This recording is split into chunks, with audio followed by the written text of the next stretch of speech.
Reading from Bhagavad Gita as it is, chapter 5, verse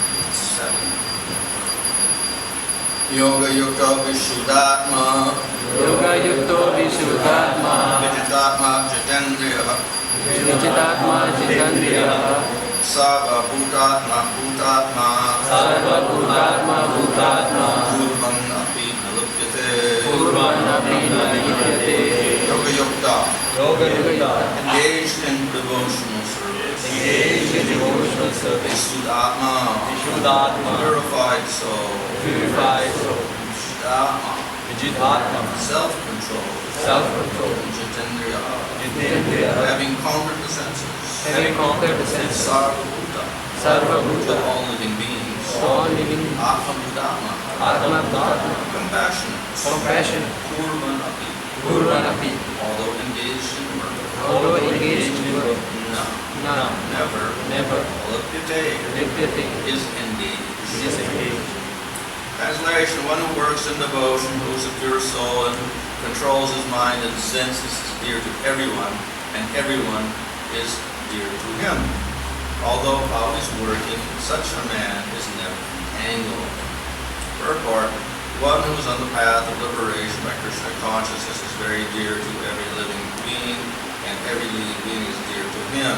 This is due to his Krishna consciousness. Such a person cannot think of any living being as separate from Krishna, just as the leaves and branches of a tree are never separate from the tree. He knows very well that by pouring water on the root of the tree, the water will be distributed to all the leaves and branches, or by supplying food to the stomach, energy is automatically distributed throughout the body. Because one who works in Krishna consciousness is servant to all, he is very dear to everyone. And because everyone is satisfied by his work, he is pure in consciousness. Because he is pure in consciousness, his mind is completely controlled. And because his mind is controlled, his senses are also controlled. Because his mind is always fixed on Krishna, there is no chance of being deviated from Krishna. Nor is there a chance that he will engage the senses in matter other than the service of the Lord. He does not like to hear anything except talks related to Krishna. He does not like to eat anything which is not offered to Krishna. He does not wish to go anywhere if Krishna is not involved. Therefore his senses are controlled. A man who controls senses cannot be offensive to anyone. One may ask, why then was Arjuna offensive to others? Wasn't he in Krishna consciousness? Arjuna was only superficially offensive because only superficially offensive because already been explained in the second chapter. All the assembled persons in the battlefield would continue to live individually as the soul cannot be slain. So spiritually, no one was killed in the battlefield of Kurukshetra. Only the dresses were changed by the order of Krishna, who was personally present. Therefore, Arjuna, while fighting on the battlefield of Kurukshetra, was not really fighting at all. He was carrying out the parts of Krishna in full Krishna consciousness. Such a person is never entangled in living actions of the world.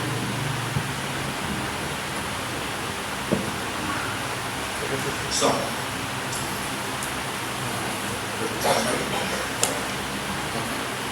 the verse is, one who works in devotion is a pure soul, who controls his mind and senses, is dear to everyone, and everyone is dear to him, though always working, such a man is never entangled. So, in the first 6 chapters of Bhagavad Gita, we have an explanation of Karma Yoga, and a little bit of Jnana Yoga, and a little bit of Bhakti Yoga.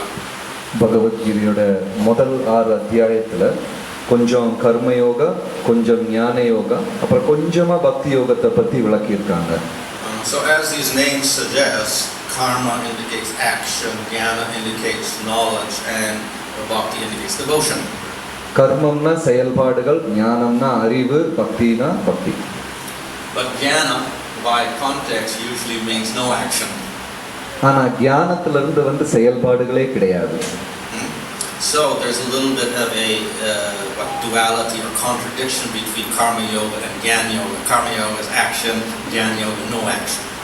அப்ப கர்ம யோகத்துக்கும் ஞான யோகத்துக்கும் சின்ன ஒரு வேற்றுமை இருக்கு. ஏன்னா கர்ம யோகத்துல செயல்பாடுகள் இருக்கு, ஞான யோகத்துல செயல்பாடுகளே கிடையாது.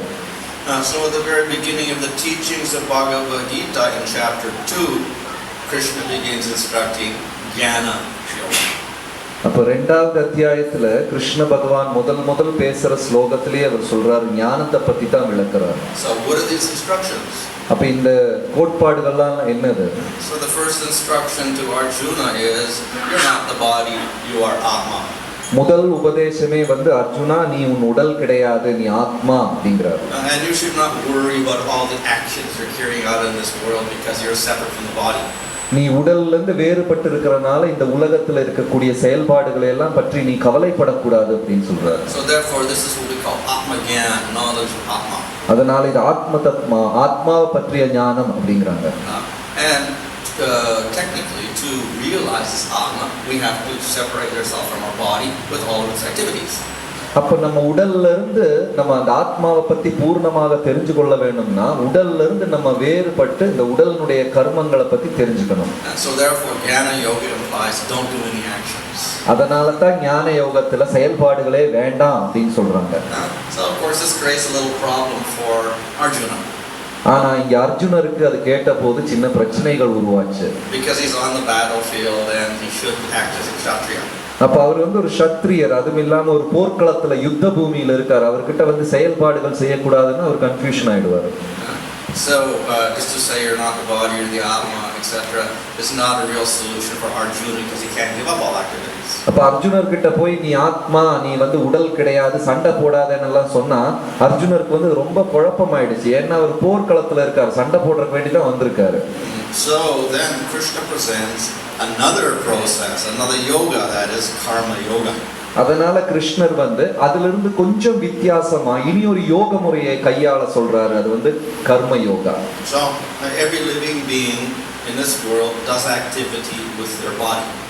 எல்லா உயிரினங்களும் இந்த உலகத்தில் அவங்க உடல்னால செயல்பாடுகள் செய்யத்தான் செய்வாங்க.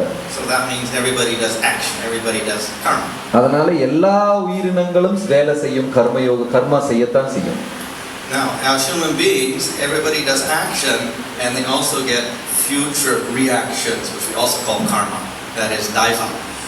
அப்ப உயிரினங்கள் வந்து செயல்கள் செய்யும், ஓரோ செயல் செய்யும் போதும் அதுல இருந்து அது ஒரு பரிணாமம், இனி ஒரு கர்மா வருது. அப்ப அப்படி பார்த்தாலும் அது ஒரு கர்மத்தினுடைய சிந்தனை தான். So that's another meaning of karma, to get reactions for our activities.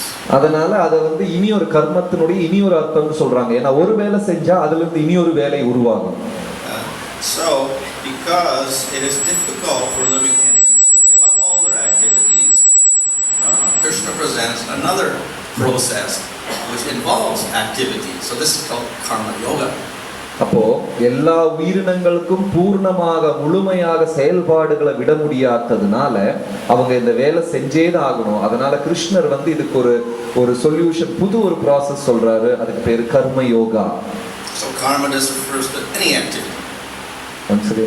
Karma just means any activity. கர்மம் அப்படின்னு சொன்னா எந்த செயல்பாடுகள் செய்தாலும் அது கர்மம். And you may get good results, good karma, or bad results, bad karma. நல்ல பலன் கிடைச்சால் அது நல்ல கர்மம், தப்பான தீங்கான பலன் கிடைச்சால் அது தீங்கான கர்மம். But karma yoga means a particular type of activity which is regulated by scriptures. ஆனா கர்ம யோகம் அப்படிங்கிறது வந்து இந்த கர்மால இருந்து கொஞ்சம் வித்தியாசமானது. ஏன்னா அது வந்து சாஸ்திரங்கள்ல சொல்லப்பட்ட செயல்பாடுகளை செய்ய வேண்டியது. So in India there's usually a misconception about karma yoga. இந்தியால வந்து கர்ம யோகானா எல்லாரும் தப்பா புரிஞ்சு வச்சிருக்காங்க. Everyone says, "Oh, I'm doing karma yoga because I'm doing my job." நான் வந்து என் வேலையை செய்யறேன், அதனால நானும் ஒரு கர்ம யோகி தான் அப்படின்னு தப்பா பேசுறாங்க. I work in the factory, I work in the office, I'm a bank manager, I'm doing karma yoga. நான் வந்து ஃபேக்டரியில வேலை செய்யறேன், ஆபீஸ்ல வேலை செய்யறேன், பேங்க்ல வேலை செய்யறேன், நான் வந்து ஒரு கர்ம யோகி அப்படிங்கறாங்க. Krishna approves this in Bhagavad Gita. கிருஷ்ணரே பகவத்கீதையில சொல்லிட்டாரு அப்படிங்கறாங்க. So therefore I'm spiritual. அதனால நான் ஆன்மீகவாதி அப்படிங்கறாங்க. But that's not karma yoga. That's karma. அது கர்ம யோகம் கிடையாது, அது வெறும் கர்மா தான். So karma yoga means you do your activities, but there are scriptural rules on how to do those activities, limitations on your activities. அப்ப கர்ம யோகி அப்படி கர்ம யோகான்னு சொன்னா சாஸ்திரத்துல சொல்லப்பட்ட செயல்பாடுகளை செய்யணும், எப்படி செய்யணும், ஏது செய்யணும், அதெல்லாம் சாஸ்திரத்துல சொல்லியிருக்கு. So the purpose of regulation of activities is so that we can make spiritual progress. அப்ப இந்த கர்ம யோகத்துல நிரந்தரமாக செயல்பாடுகள் செய்து வரும்போது, அது ஒழுங்கா செய்து வரும்போது அவங்க ஆன்மீகமா உயர்றாங்க. So in karma yoga there's a distinction between pap and punya.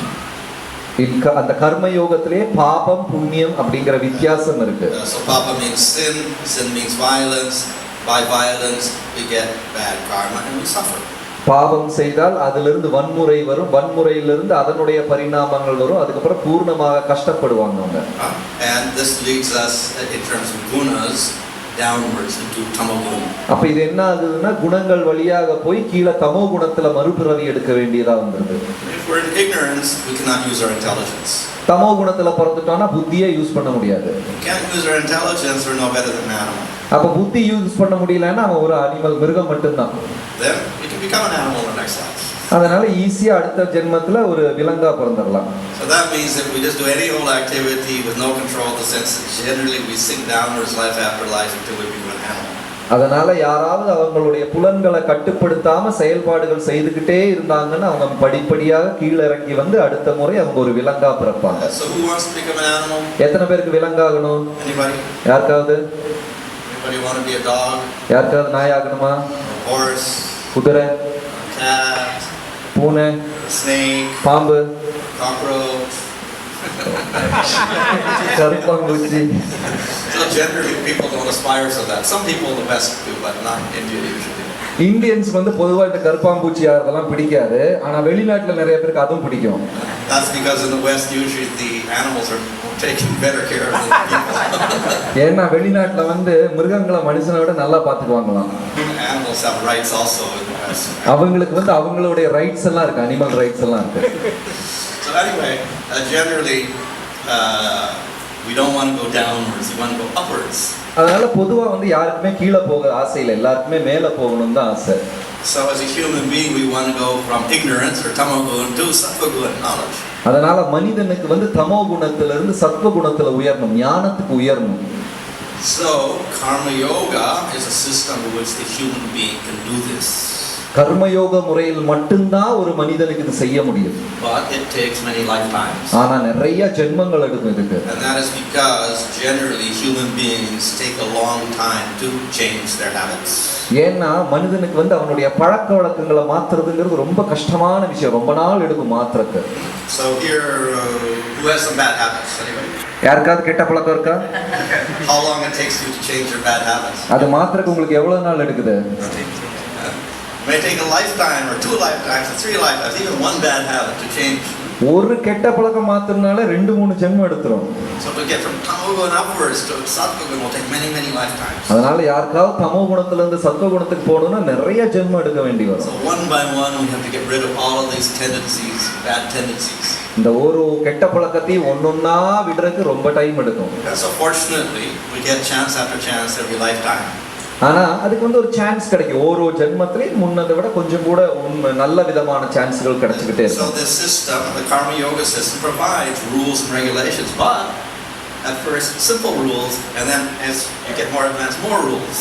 அப்ப இந்த கர்மயோக முறையில ஒரு மனிதர் மேல உயர்றாருன்னா சின்ன சின்ன சட்டங்கள்லாம் இருக்கும், அதை வந்து ஃபாலோ பண்ணி மேல போகும்போது கொஞ்சம் கூட பெரிய ரூல்ஸ், பெரிய சட்டங்கள் வரும். அதை ஃபாலோ பண்ணும்போது இதை விட பெரிய சட்டங்கள் வரும். Just as when a child is 3 years old, they have one set of rules. When they're 5 years old, they get a few more rules. When they're 10 years old, they get more rules. And when they're 18, they get more rules. So சின்ன குழந்தை 3 வயசு இருக்கும்போது அதுக்கு சில சட்டங்கள் இருக்கு, 5 வயசு ஆகும்போது கொஞ்சம் கூட பெரிய சட்டங்கள், 10 வயசுல அதை விட பெரிய சட்டங்கள், 18 வயசு ஆகும்போது மொத்தமா நிறைய சட்டங்கள் வருது. So in the karma yoga system we have what is called varna and ashrama.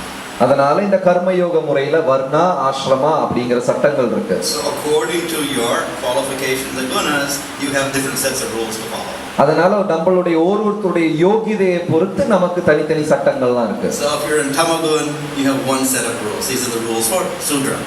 தமோ குணத்துல இருக்கிறவங்களுக்கு ஒரு விதமான சட்டங்கள், அவங்கள வந்து சூத்ரர் அப்படின்னு சொல்லுவாங்க. And if you follow all those rules properly, which is very easy to follow actually because you don't have to think too much. Then you can raise yourself up to Rajaguna. அப்ப இந்த சட்டங்கள் தமோ குணத்துல இருக்கிற சட்டங்கள் கொஞ்சம் சின்ன சின்ன சட்டங்கள் தான், அது வேணா யாருக்கு வேணா ஃபாலோ பண்ணலாம். ஏன்னா சூத்ரருக்கு வந்து ரொம்ப கஷ்டம் கிடையாது, அதுல இருந்து உயர்ந்து அவங்க ரஜோ குணத்துக்கு வருவாங்க. So really all you have to do is follow the orders of another person. You don't have to think too much. Is this right or wrong? Whatever, you just follow the orders. அப்ப இந்த சூத்ரர்களுக்கு வந்து ரொம்ப கஷ்டம் கிடையாது, ஏன்னா அவங்களுக்கு புத்தி கிடையாது, யாராவது சொல்றத அப்படியே செஞ்சா போதும். You're employed by someone else, but you don't get any money. You get employed? No money. No money. Okay. அப்ப நீங்க வந்து யார்கிட்டயாவது வேலை செய்வீங்க, ஆனா சம்பளம் கிடையாது. So you can't choose how to enjoy. அப்ப வந்து அதுக்குள்ள எப்படி சந்தோஷமா இருக்கிறது அப்படிங்கறது கண்டுபிடிச்சுக்கணும். But you're given all your facilities for living and raising your family. அப்ப வந்து அந்த வாழ்றதுக்குள்ள சௌகரியங்கள் கொடுப்பாங்க, ஆனா சம்பளம் மட்டும் கொடுக்க மாட்டாங்க. And then you have what in general was no violence, etc., no stealing, no cheating, no murdering, all this. அங்க வந்து சட்டங்கள் இருக்கு, திருடக்கூடாது, ஏமாற்றக்கூடாது, கொல்லக்கூடாது, அப்படி கொலை செய்யக்கூடாது அப்படிங்கிற சட்டங்கள்லாம் இருக்கு. So once you've got a little control, then you can get out of Tamagun into Rajagun. அப்போ நம்ம வந்து நம்மள கொஞ்சம் கண்ட்ரோல் பண்ணி அப்படியே உயர்ந்துட்டோம்னா மெதுவா ரஜோகுணத்துல வந்துடலாம். In Rajagun you have a little more independence. You can be independent. You work for yourself. You have your own job. You don't get enjoyment from employment by others. You have independence. அப்ப ரஜோகுணத்துக்கு வந்தாச்சுன்னா கொஞ்சம் கூட உங்களுக்கு சுதந்திரம் கிடைக்கும். இனியொருத்தர்கிட்ட வேலை செய்ய வேண்டாம், கஷ்டப்பட வேண்டாம். நம்ம சுதந்திரத்தை வச்சு நம்மளே தனியா வேலை செஞ்சு வாழலாம். You're given responsibility. அங்க வந்து கொஞ்சம் பொறுப்புகள்லாம் இருக்கு. But generally people in Rajagun are interested in themselves. ஆனா இந்த ரஜோகுணத்துல இருக்கிறவங்க கொஞ்சம் சுயநலவாதி, அவங்கள பத்தி மட்டும் தான் யோசிப்பாங்க. So we have two different varnas here. We have the Vaishya, who are a mixture of Rajagun and Tamagun.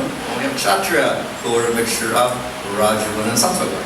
அப்ப இந்த ரஜோகுணத்துல இருக்கிறது வந்து ரெண்டு விதமான ஆளுகள் இருக்காங்க. வைஷ்யர்கள் இருக்காங்க, அவங்களுக்கு கொஞ்சம் தமோ குணமும் ரஜோகுணமும் மிக்ஸ் ஆயிருக்கும். இனி ஒரு கேட்டகரி சத்திரியர்கள் இருக்காங்க, பூர்ணமான ரஜோகுணத்துல இருப்பாங்க. Because they're given a little more independence and choice, they also have to follow more rules because it becomes too dangerous if they don't have any rules. அப்ப இந்த ரஜோகுணத்துல இருக்கிறவங்களுக்கு கொஞ்சம் கூட சுதந்திரம் இருக்கு, அதே நேரம் ரொம்ப பொறுப்பு இருக்கு, ரொம்ப கேர்ஃபுல்லா இருக்கும், சட்டங்கள் கொஞ்சம் கூட நிறைய இருக்கு. The whole purpose of these rules is to ultimately make them a little more detached. அப்ப இந்த சட்டங்கள் எல்லாம் எதுக்கு கொடுத்திருக்குன்னா மெதுவா வந்து இந்த பௌதீக வாழ்க்கையில இருந்து டிட்டாச்ட் ஆகிறதுக்காக இதெல்லாம் கொடுத்திருக்கு. So detachment means that they don't think that simply enjoying with the material body is the goal of life. இந்த டிட்டாச்மெண்ட் எதுக்குன்னா இந்த உடலை உபயோகப்படுத்தி இந்த பௌதீகமான சுகங்கள் அனுபவிக்கிறதுக்கு தான் வாழ்க்கை அப்படின்னு நினைச்சிடக்கூடாது. So after many lifetimes of getting trained to control your senses this way, finally in Sattvagun. அப்புறம் அந்த மாதிரி ரஜோகுணத்துல நிறைய ஜென்மங்கள் எடுத்து அந்த சட்டங்களை எல்லாம் பிராக்டிஸ் பண்ணி டிட்டாச்ட் எல்லாம் ஆகும்போது அப்புறம் மெதுவா சத்வகுணத்துக்கு வருவாங்க. So this is the Brahmana varna. இந்த சத்வகுணம் பிராமணர்களுக்கு சேர்ந்தது. So the Brahmana has great detachment. He's not interested in his material body. அவர் வந்து இதோட டிட்டாச்மெண்ட் ரொம்ப பிராக்டிஸ் பண்றவர். அவர் வந்து இந்த உடல் இல்லை அப்படின்னு தெரிஞ்சுக்கிறார். And also it means knowledge. அது வந்து ஞானம், பூர்ணமான ஞானம். Because he has less interest in the material world, he also has more interest in Atma. அவர் வந்து பௌதீகமான வாழ்க்கையில வந்து அவருக்கு ரொம்ப இன்ட்ரெஸ்ட் கிடையாது, அவருடைய இன்ட்ரெஸ்ட் கொஞ்சம் கொஞ்சமா ஆத்மா பக்கத்துல இருக்கு. So once we get into Sattvagun and we get fixed there, the person becomes qualified for Jnana Yoga. அந்த சத்வகுணத்துல ஒரு மனிதர் நிரந்தரமாக இருக்கும்போது அவர் ஞான யோகத்துக்கு தகுதி உள்ளவரா மாறிடுறார். Because Kshatriya is a mixture of Sattvagun and Rajagun, you can understand a little bit about Atma. இந்த சத்திரியர்கள் வந்து ரஜோகுணமும் சத்வகுணத்துடைய சின்ன கலப்பு, அவங்களுக்கு கொஞ்சம் ஆத்மாவை பத்தி தெரிஞ்சுக்கலாம். And therefore Krishna began teaching Arjuna Kshatriya some jnana because he can understand something. அதனாலதான் பகவான் கிருஷ்ணா கர்மம், அதாவது அவங்க செயல்பாடுகளை வந்து விட வேண்டியது. So therefore the Sattvagun person, the Brahmana, is qualified for sannyas, giving up all activity. அப்ப சத்வகுணத்துல இருக்கிற பிராமணர் வந்து சந்நியாசத்துக்கு யோகிதை உள்ளவர், ஏன்னா அவர்னால அவருடைய கர்மங்களை துறக்க முடியும். And Kshatriya is not qualified to give up all activity. ஆனா சத்திரியருக்கு வந்து அவருடைய கர்மங்கள் செயல்பாடுகளை துறக்க முடியாது, அதனால அவர் குவாலிஃபைடு கிடையாது. So therefore Jnana Yoga is for the Brahmana and Karma Yoga is for the Kshatriya. அதனால ஞான யோகம் பிராமணர்களுக்கும் கர்ம யோகம் சத்திரியர்களுக்கும் வேண்டியுள்ளது. So therefore Karma Yoga means do action but with controls. அப்ப கர்ம யோகம்னா செயல்பாடுகள் செய்யணும், ஆனா கொஞ்சம் நியந்திரணம், கண்ட்ரோல் எல்லாம் இருக்கணும். So this is the system for people in Tamagun and Rajagun. அது வந்து தமோ குணத்திலையும் ரஜோ குணத்திலையும் இருக்க வேண்டியவங்களுக்குள்ள யோக முறை. As the person progresses in this Karma Yoga system, then he can do something called Nishkama Karma Yoga. அந்த கர்மயோக செயல்முறையில் அப்படியே வளர்ந்து வரும்போது அவருக்கு கொஞ்ச நாள் கழிச்சு நிஷ்காம கர்ம யோகம் செய்ய முடியும். In the second part of the second chapter, this is what Krishna explains. இரண்டாவது அத்தியாயத்துல இரண்டாவது பாகத்துல கிருஷ்ணர் இத பத்தி விளக்குறார். Nishkama Karma Yoga means you do all the activities of Karma Yoga, but you start getting detached from the results. அப்ப நிஷ்காம கர்ம யோகம் அப்படின்னு சொல்றது கர்ம யோகத்திலிருந்து கொஞ்சம் வேறுபாடு உள்ளது. ஏன்னா கர்ம யோகத்துல இருக்கிற எல்லா செயல்பாடுகளும் செய்யறாங்க, ஆனா கொஞ்சம் டிட்டாச்மெண்ட் பிராக்டிஸ் பண்றாங்க. And the lower stage is sakama karma yoga. அதுலயும் கீழே இருக்கிற ஸ்டேஜ் என்னன்னா சகாம கர்ம yoga. That means we do the activities of karma yoga, and what is the goal? To get rid of all these suffering through bad activities and sin, and enjoy the results of our good activities. அப்ப இந்த சகாம கர்ம யோகா அப்படின்னா இந்த பௌதீக உலகத்துல கஷ்டப்படுறதை எல்லாம் மெதுவா விட்டுட்டு கர்மத்தினால கிடைக்கிற புண்ணியங்களை அனுபவிக்க தொடங்குறாங்க. That means let me do karma yoga, that way I can live a nice, comfortable, healthy, long, prosperous life. அப்ப கர்ம யோகம் தான் நான் செய்வேன், ஆனா அதுல நல்ல ஆரோக்கியமான சுகமான சௌகரியம் உள்ள நீண்ட நாள் வாழணும் அப்படிங்கிற ஆசை. So who wants a nice, long, prosperous, healthy life? எவ்வளவு பேருக்கு ஆரோக்கியமான நீண்ட நாள் சந்தோஷமான வாழ்க்கை வேணும்? Everybody does. எல்லாருக்குமே வேணும். So karma yoga is the general process for most people. அதனால எல்லாருக்குமே உள்ள யோக முறை தான் கர்ம யோகம். When we become a little detached from that, then we can start nishkama karma yoga. அதுல இருந்து கொஞ்சம் மாறுபட்டு வேறுபட்டு துறந்தம்னா நிஷ்காம கர்ம யோகத்துக்கு வரலாம். And when we start becoming indifferent to that, then we can do jnana yoga. அதுல இருந்து கொஞ்சம் கூட உயரும் போது ஞான யோகத்துக்கு வரலாம். So the karma yoga is not just action, but regulated action to purify us. கர்ம யோகம்ங்கிறது வெறும் செயல்பாடுகள் கிடையாது, விதிமுறையில் பட்ட செயல்பாடுகள். அது செய்தால் கொஞ்சம் கொஞ்சமா நமக்கு உயர முடியும். So therefore the word used here is visuddhatma, he becomes purified. அதனாலதான் இங்கே விசுத்தாத்மா அப்படிங்கிற வார்த்தையை உபயோகிச்சிருக்காங்க. விசுத்தாத்மானா சுத்தமான ஆத்மா அப்படின்னு அர்த்தம். And how he does that? Because yoga yukta, he doesn't just do action, but it is prescribed action, particular method mentioned. எப்படி அந்த விசுத்தாத்மா ஆகலாம் அப்படின்னா யோக முறை, கர்மம், செயல்பாடுகள் செய்யணும். அந்த செயல்பாடுகள் தோன்றிய போல செய்யாம சாஸ்திரத்துல சொன்ன மாதிரி செயல்பாடுகளை செய்யறவங்க. We control the mind and we control the senses. அதுக்கப்புறம் மனசை கண்ட்ரோல் பண்றாங்க, அங்கிருந்து புலன்களை கண்ட்ரோல் பண்றாங்க. So we utilize activity, but in a certain way, and finally we're qualified for giving up activity. அப்ப இந்த செயல்பாடுகளை செய்யறாங்க, ஆனா எப்படின்னா சில கோட்பாடுகள் வழியா செய்யறாங்க. செஞ்சு செஞ்சு செஞ்சு அந்த செயல்பாடுகளை துறக்க முடியும் கடைசியில. However, Arjuna tells Krishna, oh, that's a little difficult to do, give up all the activity, I can never get to that level. இவ்வளவு கிருஷ்ணர் சொன்னதுக்கு அப்புறம் அர்ஜுனர் சொல்றாரு, ஐயோ அது கொஞ்சம் கஷ்டமாச்சே, எல்லாம் எப்படி நான் விடுவேன் அப்படின்னு கேக்குறாரு.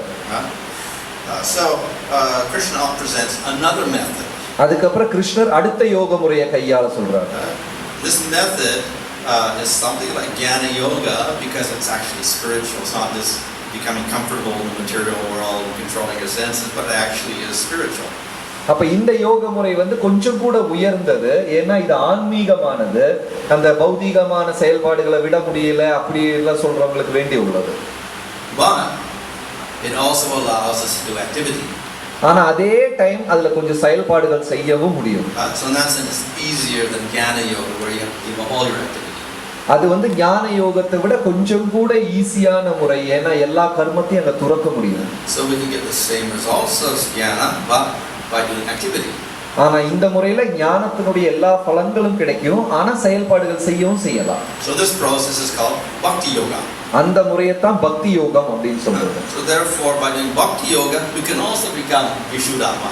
அந்த பக்தி யோக முறையிலும் இந்த மாதிரி விசுத்தாத்மா ஆக முடியும். We do activities and we get purified. நம்ம செயல்பாடுகள் செய்றோம், அதுல பரிசுத்தமாகவும் செய்றோம். So this is generally easier than trying to give up all of our activities. இது எல்லா கர்மத்தையும் துறக்கிறதை விட ரொம்ப எளிமையான முறை. But normally activities lead to karma. ஆனா செயல்பாடுகள்ல எல்லாருமே கர்மம் செய்வாங்க. We regulate them, we get rid of the sinful activities so we get good karma. அத சாஸ்திரம் சொல்ற மாதிரி ரெகுலேட் பண்ணோம்னா அதுல இருந்து புண்ணிய கர்மங்கள் உருவாகும். By doing good karma we get to sattva guna.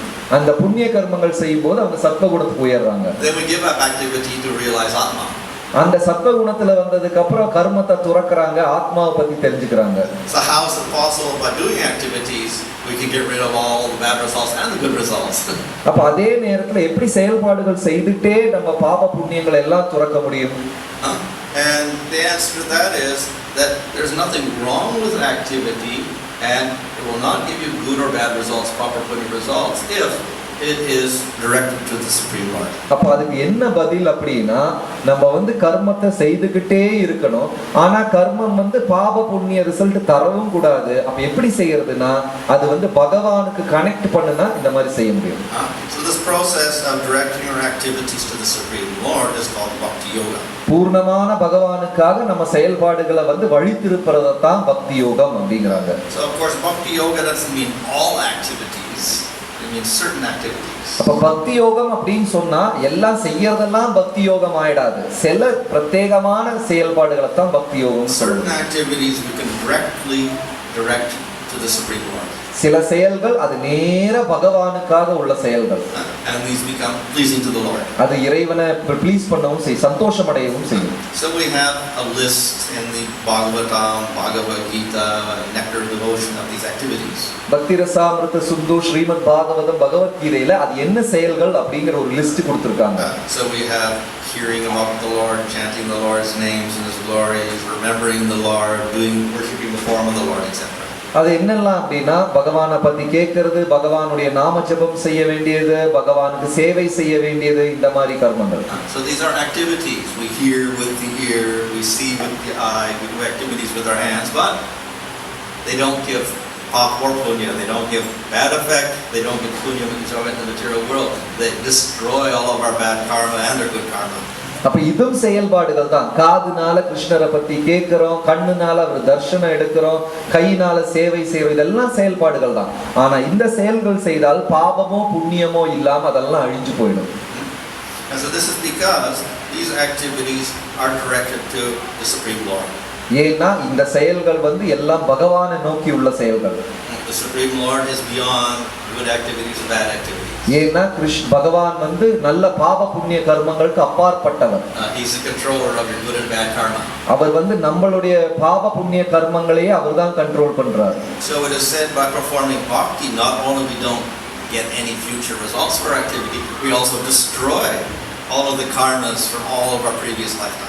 ஏன்னா இந்த பக்தி யோகம் செய்தால் பாவ புண்ணியங்கள்ல இருந்து தப்பிக்கவும், அதை அழிக்கவும், இனி மறுபிறவிகள் எடுக்கிறதுக்கு காரணமான கர்மங்களை அழிக்கவும் நம்மளால முடியும்.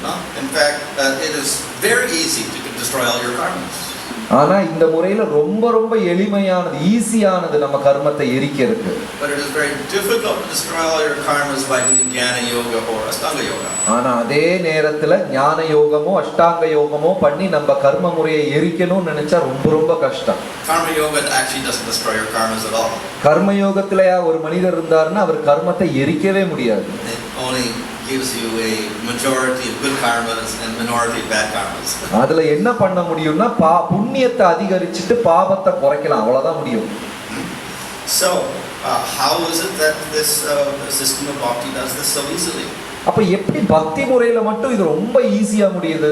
And that is because it's up to the Supreme Lord.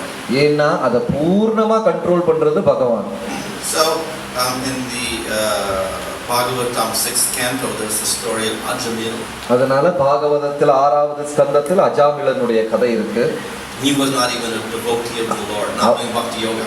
அவர் பக்தன் கூட கிடையாது, பக்தி யோகத்திலே கிடையாது அவர். He wasn't doing jnana yoga. அவர் ஞான யோகியும் கிடையாது. He wasn't even doing karma yoga. கர்ம யோகியும் கிடையாது. He was actually very sinful. ஆனா ஒரு பாவி அவர். He was a Brahmin, but he was a fallen Brahmin. அவர் ஒரு பிராமண குலத்துல பிறந்தாரு, ஆனா பிரம்ம பந்து விழுந்துட்டார், அவர் பாவி. But accidentally he named his son Narayana. He named his son Narayana. ஆனா அவர் அவருடைய மகனுக்கு வந்து நாராயணன் அப்படின்னு பேர் வச்சிட்டார்.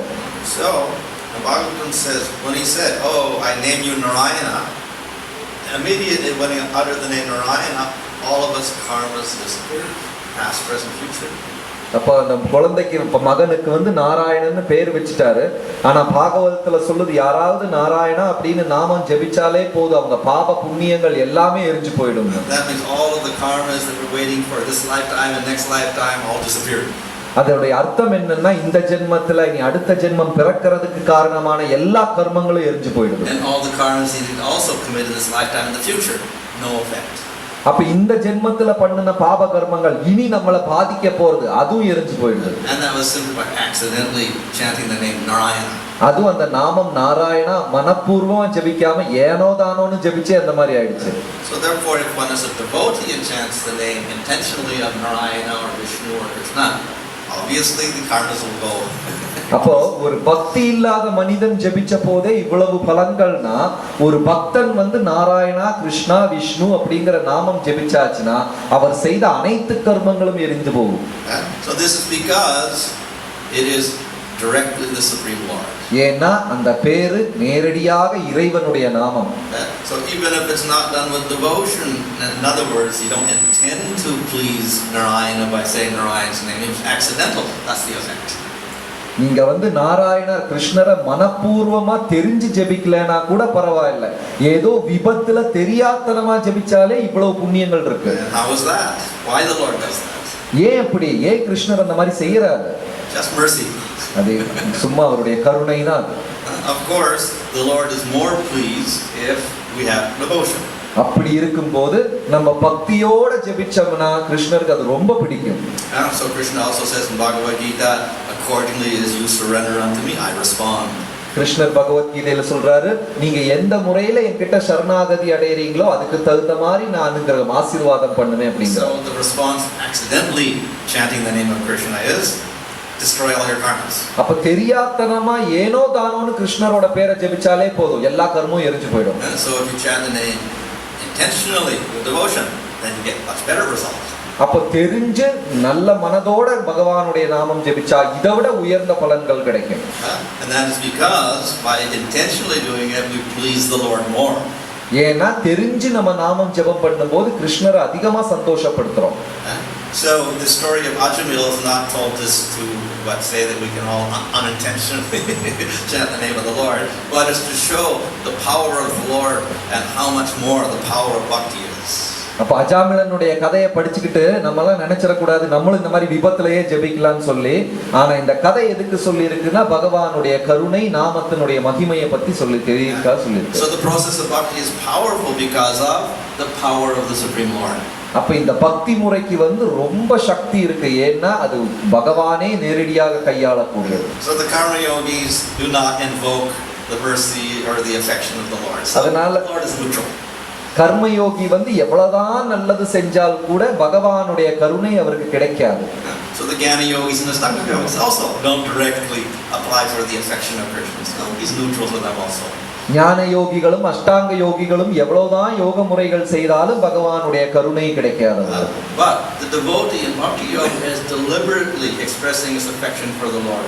Therefore, the Lord is very affectionate to him.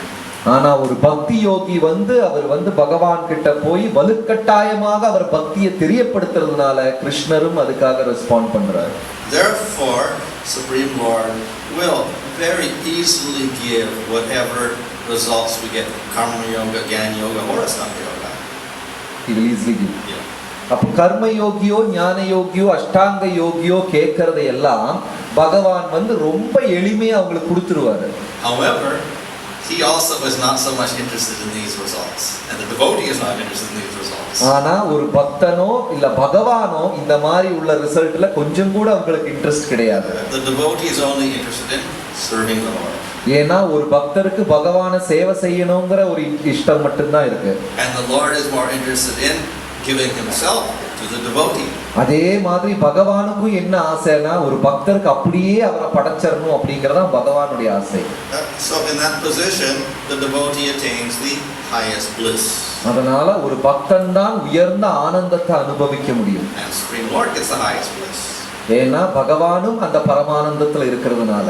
So therefore the system of bhakti yoga is the process by which we can get highest possible bliss, and that's the best way we can please Krishna. அப்ப பக்தி யோக முறை தான் தலை சிறந்த முறை, ஏன்னா அந்த முறையில தான் பரமானந்தத்தை நம்மால அனுபவிக்க முடியும்.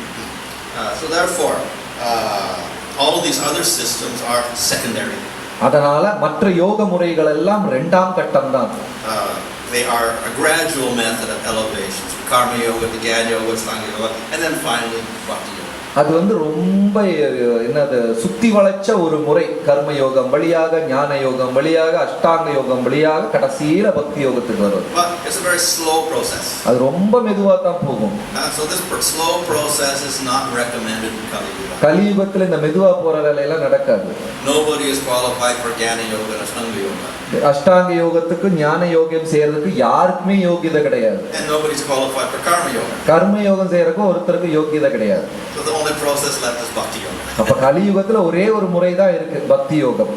But the question will arise, since the people of Kali Yoga are the least qualified, how are they qualified for the highest process? அப்ப இங்க ஒரு கேள்வி என்னன்னா, கலியுகத்துல தான் யாருக்குமே யோகியதை கிடையாது.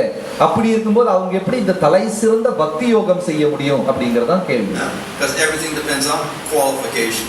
ஏன்னா இந்த யோக முறைகளை யோகியதைகளை சேர்ந்த சார்ந்துதான் இருக்கு. If we're in Tamagun and Rajagun, we do Karma Yoga. தமோ குணத்திலையும் ரஜோ குணத்துல இருக்கிறவங்க கர்ம யோகம் செய்வாங்க. Sattva-gun, we can do Jnana Yoga, Ashtanga Yoga. சத்வ குணத்துல இருக்கிறவங்க ஞான யோகம், அஷ்டாங்க யோகம் செய்யலாம். Or Nirguna, then we do Bhakti Yoga. குணமே இல்லாதவங்களுக்கு தான் பக்தி யோகம் செய்ய முடியும். So if we're not Nirguna, how can we do Bhakti Yoga? அப்ப நம்ம அந்த மாதிரி உயர்ந்த நிர்குணம் அடையாம எப்படி பக்தி யோகம் செய்ய முடியும்?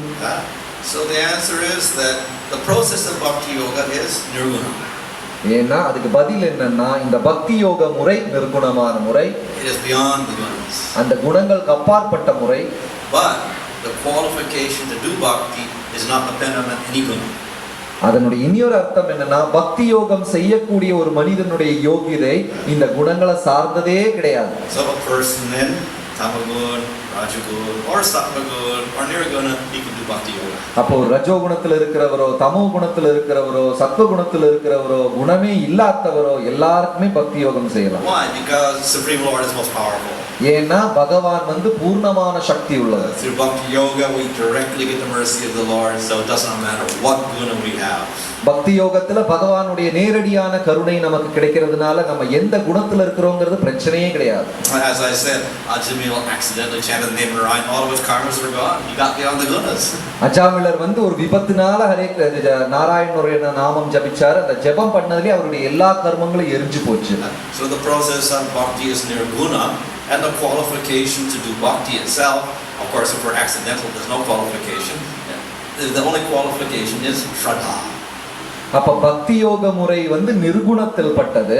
ஆனா அந்த பக்தி யோக முறை செய்யறதுக்காக என்ன யோகியதை அப்படின்னா கொஞ்சம் நம்பிக்கை வேணும். So shraddha or faith can appear in a tamagun person, rajagun person, sattvagun person. அப்ப இந்த நம்பிக்கை யாருக்கெல்லாம் இருக்கோ அவங்களுக்கெல்லாம் பக்தி யோக முறை செயல்பாடு செய்யலாம். தமோ குணத்திலயா இருந்தாலும் சரி, ரஜோ ஏது குணத்துல இருந்தாலும் சரி. So therefore Krishna Bhagavad Gita says, the women, the Vaishyas, the Sudras, the Kshatriyas, the Brahmanas, they can all do bhakti yoga. அதனாலதான் கிருஷ்ணர் பகவத்கீதையில சொல்றாரு, குழந்தைகள் செய்யலாம், பெண்களுக்கு செய்யலாம், பிராமணன் எல்லாருக்குமே செய்யலாம் அப்படின்றாரு. So we see in the scriptures example of Mrigari the hunter. He was not even a Sudra, he was a hunter, and he wasn't even following any rules. So he got to Bhava stage in 3 months through bhakti. அதாவது பாகவதத்துல மிருகாரிய பத்தி பார்க்கலாம். அவர் சூத்ரர் கூட கிடையாது, ஒரு காட்டாளன், காட்டுவாசி, அதுக்கும் கீழே இருந்தவர்.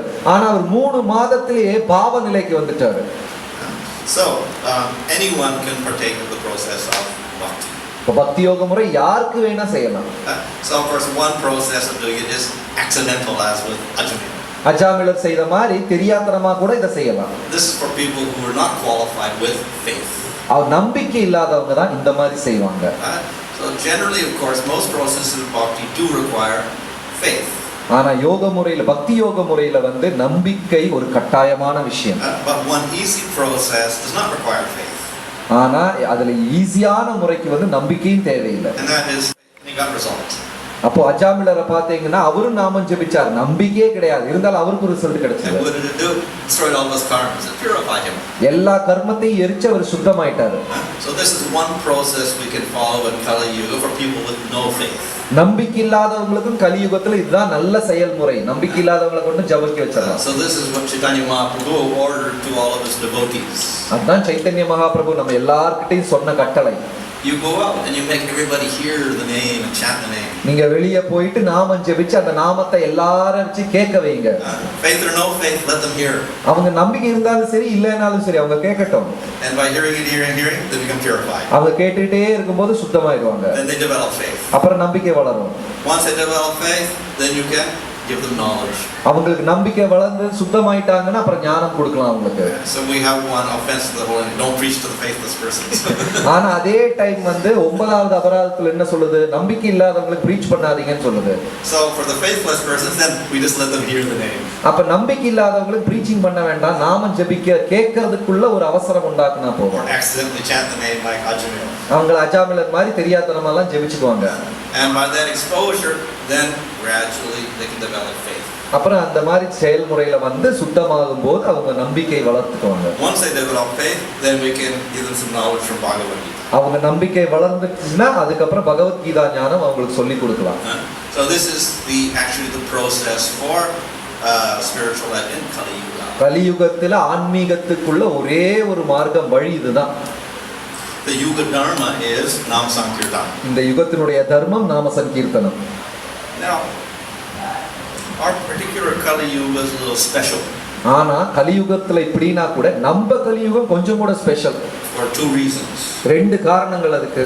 First reason is that 5,000 years ago at the end of Dwapara Yuga, Krishna appeared. இதனுடைய முதல் காரணம் என்னன்னா 5000 வருடங்களுக்கு முன்னாடி துவாபர யுகத்தினுடைய கடைசியில கிருஷ்ண பகவான் அவதாரம் பண்ணார்.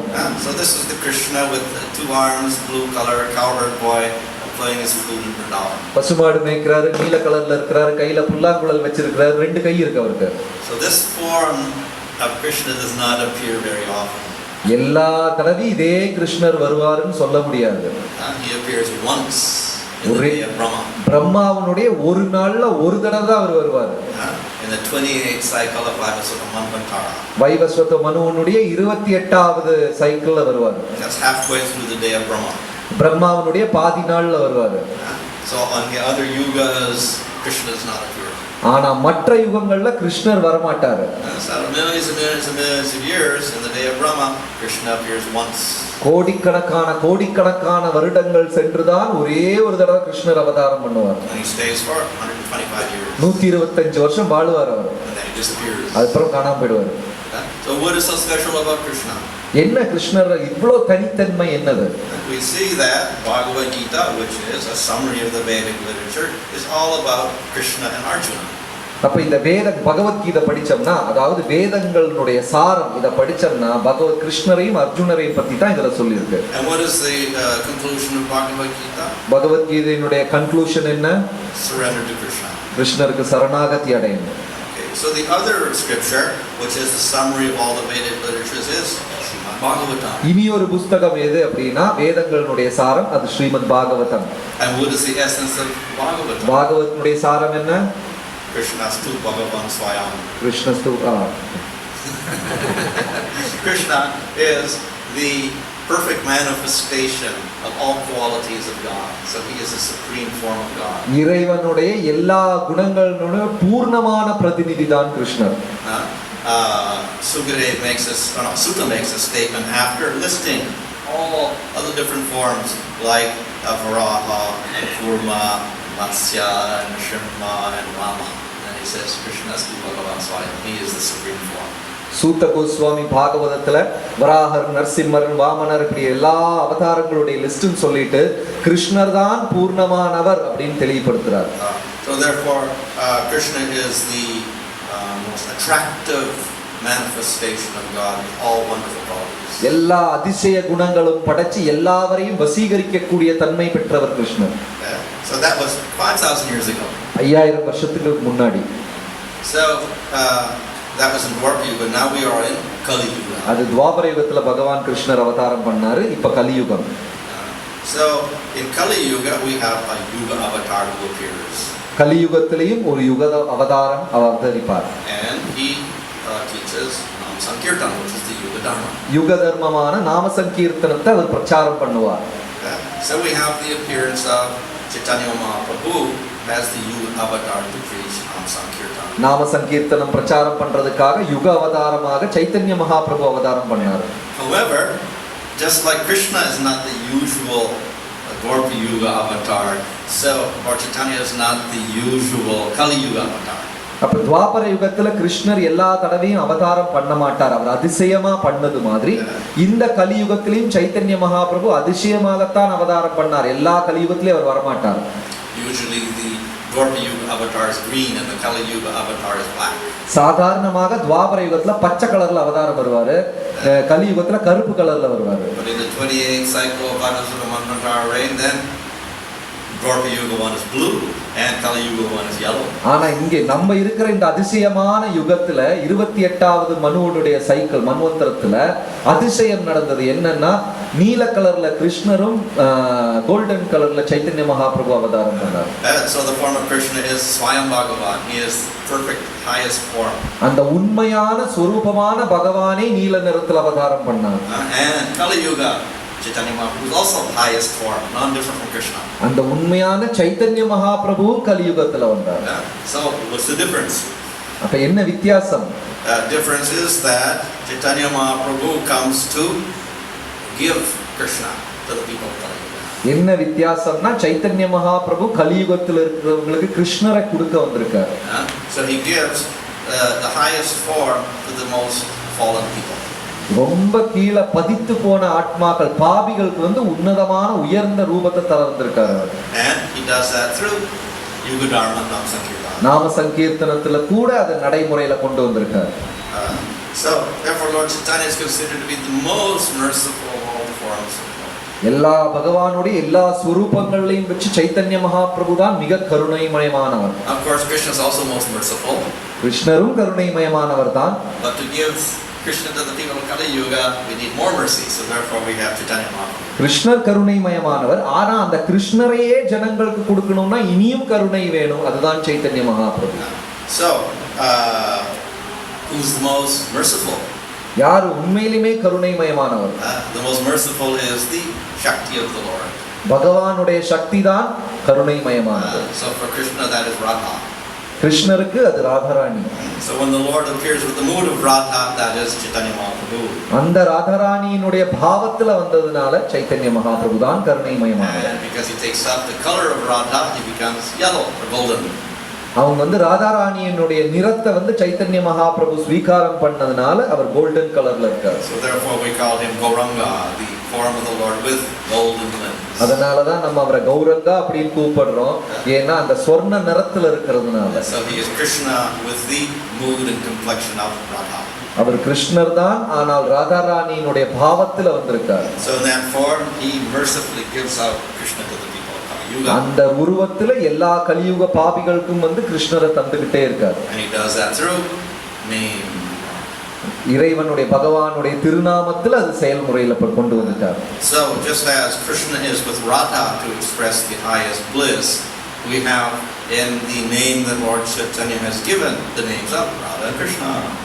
எப்படி சைத்தன்ய மகாபிரபு ராதாராணியோட பாவத்துல வந்து நாமத்தை பிரச்சாரம் பண்ணாரோ, அதே மாதிரி அந்த நாமத்திலேயே நமக்கு வந்து ராதா கிருஷ்ணரை தந்திருக்காங்க. So Lord Chaitanya not only does Nam Sankirtan, it is Krishna Nam Sankirtan. அப்ப அது வெறும் நாம சங்கீர்த்தன் கிடையாது, அது கிருஷ்ணருடைய நாம Sankirtan. But it's not just Krishna Nam Sankirtan, it's Radha Krishna Nam Sankirtan. அது கிருஷ்ண நாம சங்கீர்த்தனும் கிடையாது, அது ராதா கிருஷ்ண நாம Sankirtan. So therefore we have Hare, which represents Radha, and we have Krishna and Rama, which represents Krishna. அப்ப ஹரே அப்படிங்கிற வார்த்தை இருக்கு, அது வந்து ராதாராணி. கிருஷ்ணா கிருஷ்ணர் தான். ராமான்னு ஒரு வார்த்தை இருக்கு, அதுவும் கிருஷ்ணர் தான். So Hara becomes Hare Radha. அந்த ஹராங்கிற வார்த்தை தான் ஹரே ராதாராணியா மாறுது. Because Hara and Hari both means one who attracts. Hara Hare அப்படிங்கிற வார்த்தையினுடைய அர்த்தம் என்னன்னா, யாரை வசீகரிக்கிறாங்களோ அவங்க. So Radha attracts Krishna. Radharani கிருஷ்ணரை வசீகரிக்கிறாங்க. Krishna means one most attractive. கிருஷ்ணர் அப்படின்னா எல்லா வசீகரத்தன்மையும் உடையவர். It also means Krishna means source of all existence. Nam means source of all bliss. Nam means source of all bliss. கிருஷ்ணர் வந்து எல்லா ஸ்திதி விசேஷங்களுக்கும் காரணம், நாமம்னா எல்லா ஆனந்தத்துக்கும் காரணம். And Rama means one who gives enjoyment or bliss. Rama அப்படிங்கிற வார்த்தை வந்து மற்றவர்களுக்கு சந்தோஷம் தரக்கூடியது அப்படின்னு அர்த்தம். So in Nam Sankirtan we simply call out to the Supreme Lord. அப்ப நாம சங்கீர்த்தனத்துல வேற ஒண்ணுமே கிடையாது, நம்ம இறைவனை வந்து பகவானை வந்து கூப்பிடுறோம், அவ்வளவுதான்.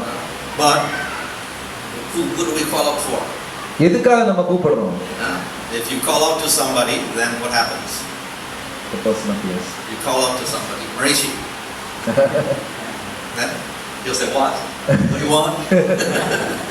எதுக்காக நம்ம கூப்பிடுறோம்? யாரையாவது கூப்பிட்டா என்ன நடக்கும்? இப்ப வந்து மரீச்சி அப்படின்னு கூப்பிட்டா அவர் கேட்பாரு, என்ன அப்படின்னு கேட்பாரு. So we call out to Krishna, we call out to Radha. நம்ம வந்து ராதா கிருஷ்ணா அப்படின்னு அவங்கள கூப்பிடுறோம். So then Radha Krishna say, what do you want? Radha Krishna திருப்பி கேட்பாங்க, என்ன வேணும் உனக்கு? So what are we calling for? எதுக்காக நம்ம கூப்பிடுறோம்? So of course you can call for material things because Krishna gives all material things. You can call for liberation. Krishna gives liberation also. You can call for yoga cities. Krishna can give all these very easily. எதுக்கு வேணா நீங்க கூப்பிடலாம். உங்களுக்கு பௌதிகமான ஏதாவது ஆசை இருந்தா அதுக்கு வேணா கூப்பிடலாம். மோட்சம் வேணும்னா அதுக்காக கூப்பிடலாம். ஏதாவது சித்தி கிடைக்கணும்னா அதுக்கும் கூப்பிடலாம். But these are also not very interesting for the devotee. ஆனா பக்தர்களுக்கு இதெல்லாம் பிடிக்கிறது இல்ல. So the devotee only asks for service. பக்தன் என்ன கேக்குறாருன்னா சேவை தான் கேக்குறாரு. So we call out to Radha and Krishna, please engage me in your service. Radha கிருஷ்ணரை கூப்பிட்டுட்டு நம்ம கேக்குறோம், என்ன வந்து சேவையில ஈடுபடுத்துங்க அப்படின்னு கேக்குறோம். And of course Krishna is very pleased with this. அது கேட்கும்போது கிருஷ்ணரும் ரொம்ப சந்தோஷம் அடைகிறாரு. And because Krishna is pleased, we become happy. கிருஷ்ணர் சந்தோஷம் அடைகிறதுனால நம்மளும் சந்தோஷம் அடைவோம். If we get that happiness, spiritual happiness, then we do not worry about anything in the material world. நமக்கு அந்த ஆன்மீகமான சந்தோஷம் கிடைச்சிருச்சுன்னா அப்புறம் பௌதிக லோகத்துல எதை பத்தியும் கவலைப்பட வேண்டாம். So automatically we have complete detachment from everything in the material world. அந்த சந்தோஷம் கிடைச்சிருச்சுன்னு வைங்க, அப்புறம் பௌதிக லோகத்துல இருக்கிறதுல எல்லாம் மெதுவா நம்ம விடுபற்ற முடியும். And as I said, all the activities of bhakti do not give material results, they destroy all karma. ஆனா இந்த பக்தி முறையில செயல்பாடு செய்தால் எல்லா பௌதிகமான ஆசையும் தராது, அதே நேரம் கர்மத்துல இருந்து விடுபடவும் முடியும். So whatever is achieved by the whole process of karma yoga and jnana yoga is achieved by bhakti yoga. அப்ப கர்ம யோக முறையில, ஞான யோக முறையில, அஷ்டாங்க யோக முறையில என்னெல்லாம் கிடைக்குமோ அதெல்லாம் பக்தி யோகத்துல கிடைக்கும். But more important than that is that bhakti yoga directly gives service to the Lord, and karma yoga, jnana yoga, ashtanga yoga do not do this. கர்ம யோகத்திலேயோ ஞான யோக மற்ற முறைகள்ல பகவானுடைய சேவை ஒருபோதும் கிடைக்காது. ஆனா பக்தி யுகத்துல ரொம்ப எளிமையா அது கிடைச்சிரும். So if we have this understanding, then we have complete knowledge. அப்ப இந்த ஒரு அறிவு இருந்தாலே போதும் அவங்களுக்கு பூர்ணமான ஞானத்தை அடைய முடியும். If we understand the nature of bhakti and we do this, then we don't have to study anything else. அப்ப பக்தியை தெரிஞ்சுக்கிட்டு பகவானை சேவை செஞ்சோம்னா வேற ஒண்ணுமே தெரிஞ்சுக்க வேண்டிய தேவையில்லை. So this is a very simple process. இது ரொம்ப எளிமையான முறை. It's also the most powerful process. அதே நேரம் இது ரொம்ப தலைசிறந்த முறையும் கூட. And it is most beneficial. அதே நேரம் இது நமக்கு நன்மை தரக்கூடிய முறையும் கூட. Because it gives the highest bliss. ஏன்னா அது உயர்ந்த ஆனந்தத்தை நமக்கு தருது. So who would refuse to take to this process? யார் வேண்டான்னு சொல்லுவாங்க இந்த முறையை தந்தா? It's for everyone. எல்லாருக்குமே உள்ள முறை. Hare Krishna.